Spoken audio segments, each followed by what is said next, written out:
당신은 얼마나 기다릴 수 있습니까? 열흘? 한 달? 1년?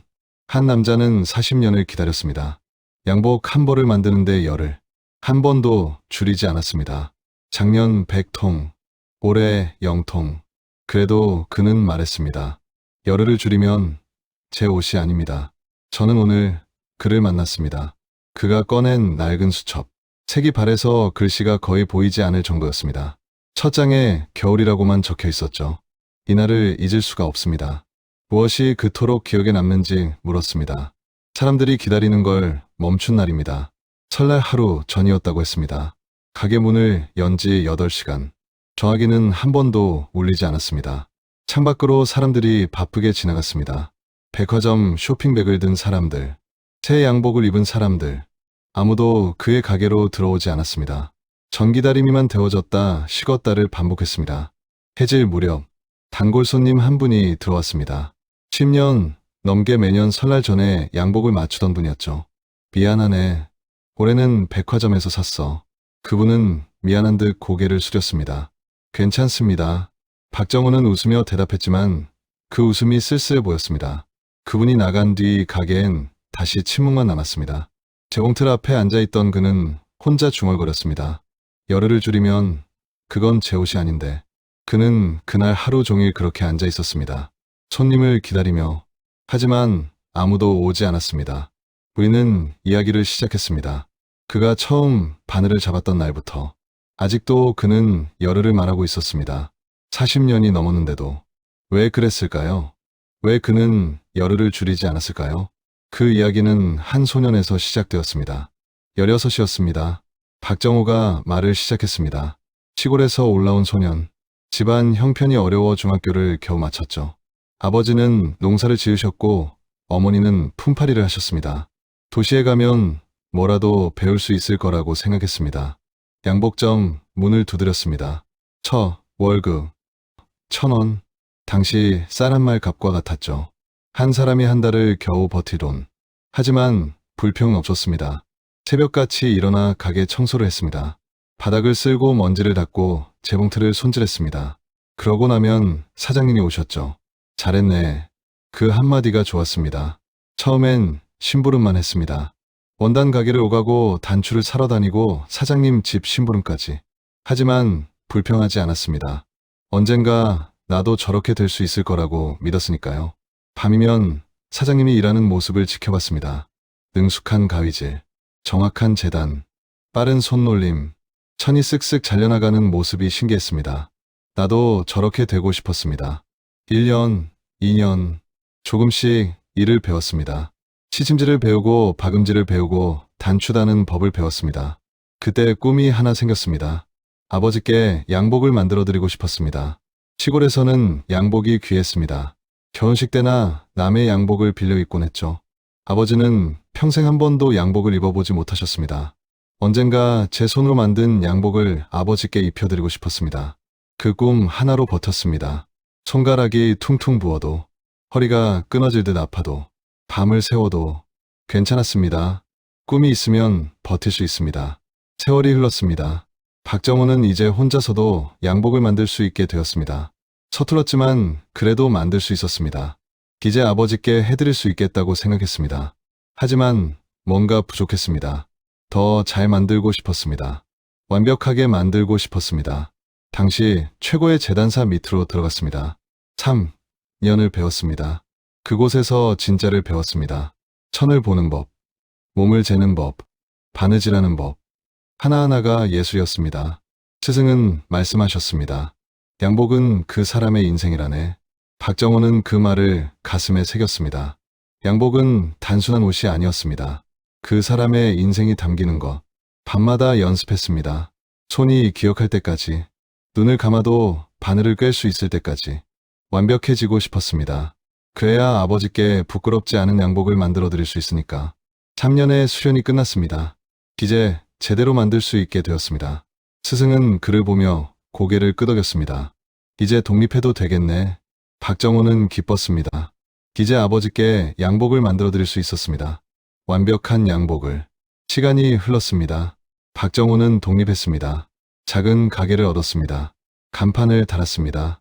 재봉틀 한 대와 다리미, 그리고 꿈이 전부였습니다. 처음엔 손님이 없었습니다. 하루 종일 기다려도 아무도 오지 않는 날이 많았습니다. 그래도 포기하지 않았습니다. 매일 가게를 열었고 매일 재봉틀 앞에 앉았습니다. 그러던 어느 날 첫 손님이 들어왔습니다. 중년 신사 한 분. 양복 한 벌 맡기고 싶은데 그날의 떨림을 지금도 잊을 수 없다고 했습니다. 첫 주문이었으니까요. 열을 드리겠습니다. 정성껏 만들었습니다. 밤을 새워 바느질했습니다. 한 땀 한 땀 정성을 담았습니다. 일주일 뒤 그 손님이 다시 왔습니다. 옷을 입어보더니 거울 앞에서 한참을 섰습니다. 완벽하네요. 지갑에서 돈을 꺼내며 말했습니다. 다음에 또 오겠습니다. 그 손님은 단골이 되었습니다. 그리고 친구들에게 소문을 냈습니다. 조금씩 손님이 늘기 시작했습니다. 세월이 흘렀습니다. 명절 시즌이 되면 가게 앞에 줄이 섰습니다. 전화 예약이 끊이지 않았습니다. 몇 달 전에 예약하지 않으면 못 만들었습니다. 하루에 10벌씩 시침질을 했습니다. 새벽부터 밤늦게까지 쉬는 날이 없었습니다. 하지만 행복했습니다. 손님들이 만족하는 얼굴을 볼 때마다 보람을 느꼈습니다. 양복을 입고 나가는 뒷모습을 볼 때마다 뿌듯했습니다. 제 손에서 나간 옷이 누군가의 인생에 함께한다는 게 신기했습니다. 명절이면 특히 바빴습니다. 고향에 내려가는 사람들이 새 양복을 맞추어 왔습니다. 설까지만 해주시면 더 드릴게요. 웃돈을 주겠다는 사람도 있었습니다. 하지만 거절했습니다. 순서가 있으니까요. 먼저 예약한 사람 먼저. 그게 원칙이었습니다. 당시 공무원 월급이 3만 원 하던 시절 박정우는 한 달에 35만 원을 벌었습니다. 적지 않은 돈이었죠. 이 동네에서 제일 잘 된다는 양복점과 어깨를 나란히 했습니다. 장인이라는 소리를 들었습니다. 가족들이 행복했습니다. 아내는 웃었고 아이들은 자랐습니다. 모든 게 순조로웠습니다. 그대가 제일 좋았던 것 같습니다. 양복은 출세의 상징이었습니다. 누구나 양복을 입고 싶어 했습니다. 맞춤 양복은 특히 그랬죠. 양복 한 벌이 그 사람의 품격을 말해줬습니다. 그래서 사람들은 기다렸습니다. 열흘을, 보름을, 한 달을 기꺼이 기다렸습니다. 가게 앞 유리창에는 색바랜 사진들이 붙어 있었습니다. 박정호가 만든 양복을 입은 손님들, 결혼식 사진, 입학식 사진, 취직기념 사진, 한 분 한 분이 다 제 자랑입니다. 그는 그 사진들을 가리키며 말했습니다. 좋은 시절이었습니다. 박정호는 그때를 떠올리며 잠시 눈을 감았습니다. 하지만 좋은 시절은 오래가지 않았습니다. 변화는 조용히 찾아왔습니다. 처음엔 신문 광고였습니다. 백화점에서 양복을 판다는 광고, 기성복이라고 했습니다. 처음엔 대수롭지 않게 생각했습니다. 기성복이 맞춤을 따라올 수 없다고 생각했으니까요. 하지만 광고는 계속되었습니다. 신문마다, 라디오마다, 백화점 광고가 쏟아졌습니다. 바로 입고 나가세요. 기다릴 필요 없습니다. 맞춤의 절반 가격. 광고 문구가 귓가에 맴돌았습니다. 그러던 어느 날 젊은 손님 한 분이 들어왔습니다.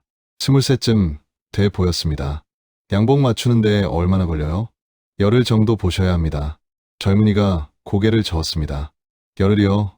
백화점 가면 지금 바로 입을 수 있는데. 문을 나서며 친구에게 전화하는 소리가 들렸습니다. 아, 거기 너무 옛날 스타일이야. 백화점 가자. 촌스럽다는 말은 안 했지만 박정호는 그 말을 들은 것 같았습니다. 그날 밤 잠을 못 잤습니다. 15년 동안 갈고 닦은 기술이 옛날 스타일이 되는 순간이었습니다. 손님이 줄기 시작했습니다. 천천히 하지만 확실하게. 명절이 되어도 예전만큼 전화가 오지 않았습니다. 작년엔 100건이 넘었는데 그 해는 10여 건밖에 안 되었습니다. 단골 손님들이 하나둘씩 떠났습니다. 죄송하다는 말과 함께 백화점이 편하더라고요. 시간이 없어서요. 요즘 애들은 다 기성복 입던데요. 이유는 달랐지만 결과는 같았습니다. 사람들이 떠나고 있었습니다. 1명, 2명, 10명, 20년을 함께한 단골 손님들까지. 어느 날 대기업 공장장이 찾아왔습니다. 양복 제조 공장을 운영한다고 했습니다. 박 선생님, 우리 공장 오시죠. 조건이 괜찮았습니다. 월급은 2배, 패턴만 잡아주면 된다고 했습니다. 하루에 100벌을 찍어낼 겁니다. 선생님, 기술이면 충분합니다. 박정호는 재봉틀 앞에 앉아 천천히 바늘에 실을 꿰며 물었습니다. 한 벌에 36,000번 바늘을 꿰매는데 100벌을 어떻게 만듭니까? 공장장이 울었습니다. 그래서 기계로 하는 겁니다. 이제 손으로 안 해도 됩니다. 안 해도 된다. 그 말이 가슴에 잡혔습니다. 15년 동안 손으로 해왔는데 이제 손으로 안 해도 된다니. 집에 돌아와 아내에게 말했습니다. 공장에서 제안이 왔소. 아내가 물었습니다. 갈 거예요? 그는 대답하지 못했습니다. 밤새 고민했습니다. 월급은 2배. 아이들 학비 걱정을 덜 수 있었습니다. 안정적인 직장이었습니다. 하지만 뭔가 걸렸습니다. 다음날 공장장에게 전화했습니다. 제가 만드는 건 기계로 만든 것과 다릅니다. 죄송합니다. 제 가게를 계속하겠습니다. 공장장은 아쉬워했습니다. 잘 생각해 보세요. 이런 기회 다시 오기 힘듭니다. 알고 있습니다. 하지만 제 결정입니다. 그날 밤 아내가 물었습니다. 후회 없겠어요? 박정호는 대답 대신 재봉틀을 갔습니다. 천천히 바늘을 움직였습니다. 한 땀, 한 땀씩. 겨울이 왔습니다. 양복 기능사 시험. 1급 합격. 몇 년을 준비한 시험이었죠. 손에 든 자격증이 묵직했습니다. 이제 정식 재단사. 이제 아버지께 제대로 된 양복을 만들어 드릴 수 있었습니다. 그동안 기술이 부족해서 못해대는데 이제는 자신 있었습니다. 설레는 마음으로 집에 전화를 걸었습니다. 어머니, 목소리가 들렸죠. 어머니, 저 합격했어요. 그래, 잘했구나. 뭔가 이상했습니다. 어머니, 목소리가. 아버지 계세요? 좋은 소식 전하고 싶어서요. 정우야. 어머니가 울먹이는 소리가 들렸습니다. 아버지, 한 달 전에 돌아가셨다. 전화기를 떨어뜨릴 뻔했습니다. 네? 편찮으시다가 병원에도 못 가보고. 손에 든 자격증이 갑자기 무거워졌습니다. 합격의 기쁨이 순식간에 사라졌습니다. 왜 말씀 안 하셨어요? 네가 시험 준비한다고 해서 방해하고 싶지 않았다. 그날 밤 고향으로 내려갔습니다. 아버지 영정 앞에 섰습니다. 손에는 자격증이 들려 있었습니다. 아버지. 박정호는 말이 나오지 않았습니다. 이제 해드릴 수 있는데. 아버지는 평생 양복을 입어보지 못하고 돌아가셨습니다. 그가 만들어드리지 못한 양복. 평생의 꿈이 무너지는 순간이었습니다. 그날 이후 뭔가 달라졌습니다. 가게로 돌아왔습니다. 재봉틀 앞에 앉았습니다. 천을 펼쳤습니다. 그리고 생각했습니다. 아버지께 못해드린 빚을 어떻게 갚아야 할까? 한 가지 방법밖에 없었습니다. 다른 사람들에게 더 정성껏 만들어드리는 것. 아버지께 못해드린 그 마음을 한 벌 한 벌에 담는 것. 그래서 더 열심히 했습니다. 손님이 줄었어도 마음은 줄이지 않았습니다. 한 벌을 만들어도 시간은 그대로, 바늘땀도 그대로. 세월이 흘렀습니다. 어느 날 한 손님이 왔습니다. 200만 원짜리 양복을 주문했습니다. 당시 일반 양복이 35만 원 하던 시절. 최고급으로 해주십시오. 중요한 자리가 있어서요. 최고의 원단을 골랐습니다. 며칠 밤을 새워 만들었습니다. 일주일 뒤 그 손님이 다시 왔습니다. 옷이 구겨집니다. 얼굴이 불그락불락했습니다. 200만 원이나 주고 샀는데. 그날 밤 가게 불을 끄지 못했습니다. 박정호는 그 양복을 계속 들여다봤습니다. 원단의 문제였습니다. 하지만 손님은 그걸 이해하지 못했습니다. 아내가 물었습니다. 다시 해줄 거예요? 그는 대답하지 않았습니다. 다음날 아침 같은 원단을 다시 주문했습니다. 200만 원어치를 자기 돈으로. 왜요? 당신 잘못이 아닌데? 아내가 말렸습니다. 설명하면 이해하실 거예요. 하지만 박정호는 이미 천을 자르고 있었습니다. 제 이름으로 나간 옷입니다. 일주일 뒤 새 양복을 건넸습니다. 손님은 말이 없었습니다. 양복을 받아들고 한참을 서 있더니 죄송합니다. 고개를 숙였습니다. 그 손님은 그 뒤로 10년 넘게 단골이 되었습니다. 그리고 친구들에게 이 이야기를 했습니다. 진짜 장인을 만났다고. 저는 그에게 물었습니다. 힘들지 않으셨습니까? 박정호는 잠시 생각에 잠겼습니다. 힘들었습니다. 솔직한 대답이었습니다. 손님이 줄어들 때, 친구들이 떠날 때, 사람들이 옛날 스타일이라고 할 때 힘들었습니다. 그의 목소리에 감정이 실렸습니다. 하지만 그만둘 수는 없었습니다. 왜냐고 물었습니다. 이게 제가 하는 일이니까요. 그는 재봉틀을 쓰다듬었습니다. 40년을 함께한 재봉틀. 닳고 낡았지만 여전히 움직이는 재봉틀. 이 재봉틀로 만든 옷이 수천 벌입니다. 한 벌 한 벌 정성을 담았습니다. 한 사람 한 사람을 생각하며 만들었습니다. 제가 만든 옷을 입고 결혼식장에 가신 분도 계시고 취업 면접을 보신 분도 계십니다. 아들 결혼식에 가신 아버지도 계시고 졸업식에 가신 분도 계십니다. 중요한 자리에 가신 분들이 많으십니다. 그분들의 인생에 조금이나마 함께할 수 있었다는 것. 그게 보람이었다고 했습니다. 양복은 그 사람의 인생과 함께합니다. 저는 또 물었습니다. 지금 시대에 맞춤 양복이 필요할까요? 그는 고개를 끄덕였습니다. 필요합니다. 확신에 찬 목소리였습니다. 기성복은 편리합니다. 빠르고 저렴하고 선택지도 많습니다. 그는 인정했습니다.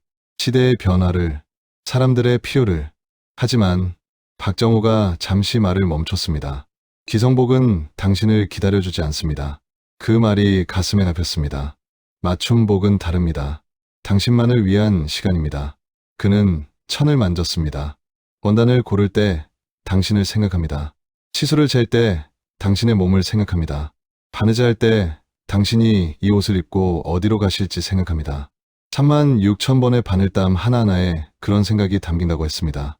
어느 겨울날이었다고 했습니다. 전화 한 통이 왔습니다. 어려운 형편에 있는 분이 계신데 혹시 양복 한 벌? 말을 다 듣기도 전에 대답했습니다. 만들어 드리겠습니다. 옷장에서 가장 좋은 원단을 꺼냈습니다. 정성껏 만들었습니다. 손바느질로 10시간을 들였습니다. 완성된 양복을 전달했습니다. 이름은 밝히지 않았습니다. 아버지께 못해드린 빚을 조금씩 갚는 기분이었습니다. 그 뒤로 한 달에 한 벌씩 만들었습니다. 이름 없이 조용히 필요한 사람에게, 취업 면접을 앞둔 청년에게, 아버지 환갑잔치를 준비하는 아들에게, 새 출발을 시작하는 사람에게. 이게 제가 할 수 있는 일이었습니다. 사람들은 물었습니다. 왜 그렇게 하느냐고. 손해 아니냐고. 손해가 아닙니다. 박정호는 고개를 저었습니다. 이 일을 하며 받은 게 많으니까요. 손님들 덕분에 먹고 살았고 가족을 키웠습니다. 이제 돌려줄 때입니다. 저는 물었습니다. 그럼 지금도 열흘입니까? 그렇습니다. 그는 주저없이 대답했습니다. 40년 전이나 지금이나 똑같습니다. 세상이 빨라졌습니다. 모든 게 빨라졌습니다. 배달도 인터넷도 사람들 걸음도. 하지만 어떤 건 빨리 만들 수 없습니다. 그의 처학이었습니다. 천천히 정성껏 하나하나. 저는 마지막으로 물었습니다. 후회하지 않으십니까? 공장에 가셨다면 더 편하셨을 텐데요. 그는 웃었습니다. 후회 없습니다. 공장에 갔다면 돈은 더 벌었을 겁니다. 편하게 살았을 겁니다. 하지만 제 이름이 담긴 옷을 만들 수 없었을 겁니다. 공장에서 만든 옷에는 이름이 없습니다. 브랜드는 있지만 만든 사람의 이름은 없습니다. 하지만 제가 만든 옷에는 제 이름이 있습니다. 보이지 않는 이름, 안감에 적힌 작은 서명. 그게 자부심이었습니다. 제 손으로 만든 옷입니다. 그는 옷장을 열었습니다. 색바랜 종이들이 가득했습니다. 이분들 모두 제 손님입니다. 한 분 한 분의 이름, 한 분 한 분의 치수, 한 분 한 분의 기억. 이분들이 절 믿고 맡기셨습니다. 그 믿음을 저버릴 수 없었습니다. 그래서 지금도 열흘입니다. 그래서 지금도 정성것입니다. 그래서 지금도 한 땀 한 땀입니다. 해가 기울고 있었습니다. 가게 안으로 석양빛이 들어왔습니다. 먼지가 빛 속에서 춤을 췄습니다. 재봉틀이 주황빛으로 물들었습니다. 박정호는 천천히 일어났습니다. 보여드릴 게 있습니다. 그는 안쪽 방으로 갔습니다. 잠시 뒤 양복 한 벌을 들고 나왔습니다. 이게 제일 최근에 만든 옷입니다. 검은색 양복이었습니다. 빛이 나는 천, 정갈한 바느질, 완벽한 선. 누구를 위한 옷입니까? 전문대 학생입니다. 어려운 형편에 있는 학생이라고 했습니다. 취업 면접을 앞두고 있다고 했습니다. 좋은 인상을 주고 싶다고 하더군요. 그래서 최선을 다해 만들었습니다. 열흘을 들여서 이 옷을 입고 좋은 결과가 있길 바랍니다. 그는 조심스럽게 옷을 개었습니다. 한 땀 한 땀 정성이 느껴지는 손길이었습니다. 제가 아버지께 못해드린 양복입니다. 그 말이 오래 남았습니다. 저는 깨달았습니다. 그가 40년 동안 만든 옷 하나하나가 다 그랬다는 것을. 아버지께 못해드린 그 마음으로 만들었다는 것을. 사람들이 기다리기를 멈춘 날, 하지만 그는 멈추지 않았습니다. 지금도 누군가를 위해 바늘을 움직이고 있습니다. 저는 가게 문을 나섰습니다. 어두워진 거리를 걸으며 뒤돌아봤습니다. 작은 가게에 불이 켜져 있었습니다. 박정호는 아직도 재봉틀 앞에 앉아 천천히 정성껏 한 땀씩 바느질하고 있었습니다. 그의 재봉틀 소리가 골목에 울렸습니다. 거리엔 사람들이 바삐 지나다녔습니다. 모두 어딘가로 급하게 가고 있었습니다. 하지만 그 작은 가게만은 달랐습니다. 시간이 천천히 흐르는 곳, 기다림이 살아있는 곳, 정성이 담기는 곳, 그곳에는 아직도 한 남자가 앉아 있었습니다. 40년 전이나 지금이나 똑같은 자리에서